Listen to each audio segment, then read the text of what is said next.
The impact has been felt locally and globally. Vehicle sales, production, imports and exports were all affected. Individuals worked from home and didn't need vehicles. We also saw a lot of corporates also reducing demand for new vehicles in their different businesses. We've also seen a lot of rental companies defleeting instead of fleeting their demand for new vehicles. COVID-19 also affected the supply chain and the availability of semiconductors. This has led to some industry players considering approaching the government for an early review of the industry master plan. The targets that we have set for ourselves in the master plan were very aspirational.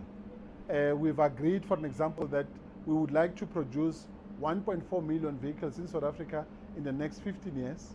The question, obviously, that is on everybody's mind, is that 1.4 million realistic, taking into consideration, obviously, the challenges that we have seen as a market. And I think an early review will obviously help us to be able to manage expectations, not only on the OEM side, but also in terms of our component manufacturers, so that they can also be able to insulate themselves and be able to also pace their capital expenditure and how they're going to be rolling out some of their commitments in the next couple of years. The sector is also looking at producing electric vehicles. The fact that we are also talking about introduction of new energy vehicles in the market, not only for local production and consumption, but also for production for export purposes.